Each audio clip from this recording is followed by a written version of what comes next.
And welcome back. I'm Scott Laurie. Michael Williams is a former Much Music VJ, but remains very much a music expert. Michael, you got to watch the entire ceremony, the funeral for Whitney Houston. If you could point to one person, if you could point to one performance, what would it be that stood out for you? Oh, geez. Kevin Costner was amazing. Kevin Costner really just summed everything up. The Winans, there wasn't one particular moment, Scott. It was just the whole thing, the whole ceremony from beginning to end. I do believe that Whitney's mother, Sissy, got the dignity that she wanted for her daughter for her homecoming celebration. And it was a homecoming celebration in the church. It was also a celebration of her life. And it was a call to people and to journalists to give artists the room for their audience, to give them the love and the space and less of the paparazzi attitude and more love, because there was a point in her life when things went wrong for Whitney that one of the reasons why they went wrong was because she didn't think her audience loved her, and she wasn't sure that she could come back. And there's so much pressure these days. Artists come and go so quickly. No wonder so many of them want to move away and sort of get to quiet places and spaces just to keep their sanity.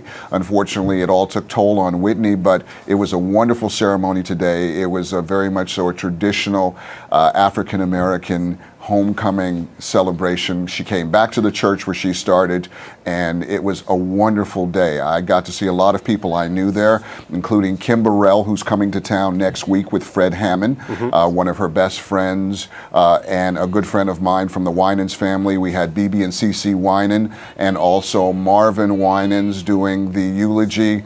It was brilliant. Tyler Perry was excellent. There was nothing bad about this. It was a wonderful day and a wonderful time for her. You mentioned the issue of treatment of stars and paparazzi and all that. Her bodyguard of 11 years, Ray Watson, mentioned that specifically, that it sounded like he saw that she was being set upon at some point in her career. He saw everything. He knows things we don't know. I don't know if there will be a book, but the interesting thing here is that there will be another album. There will be a film. She did a remake of the film Sparkle, which she probably should have done 5 years ago. And she took the initiative and was the executive producer of the film herself and gave herself the opportunities that Kevin Costner talked about, telling us really that even today and back in 1992, when The Bodyguard was being done, that there was a bit of racism and hesitation on the part of Warner Brothers Studio to use her as the star in the film. But he fought for her, and she didn't think she could do it. And Kevin Costner's speech really summed up a wonderful part of her life, but also a sad part of her life, too. Can you imagine being Whitney Houston, having that kind of vocal capacity, being one of the greatest singers of the last century, and thinking that you couldn't do something?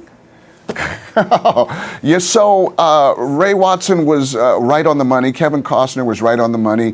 Tyler Perry was absolutely brilliant because it was his jet that brought her home. And a lot of people stood around the family, and even her sister spoke. It was a wonderful, wonderful day for Whitney. You know what? She may have died alone, but today she was not alone, and we brought the sister home, and we laid her to rest in style and fashion that should be, and it was all family and friends today. And for those of us that haven't been to church in a long time, we went to church today. 3.5 hours. Only about 30 seconds left, Michael, but do you think a comeback would have been possible? She was training, she was swimming, she was laying off the smokes. There will be a comeback when the film Sparkle comes out and the album. Jordan Sparks is in the film. You can go back in time. Sparkle was the whole album, all the music in the film was composed by the late, great Curtis Mayfield. She has a couple of singles from that film. I understand the film did wrap, and so there's going to be a comeback for Whitney Houston when this film comes out and those new tracks from that soundtrack come out. Look forward to it. Michael Williams, a real honor. Thanks a lot for joining us. Thank you, Scott. As we go to break, some more scenes from the funeral of Whitney Houston.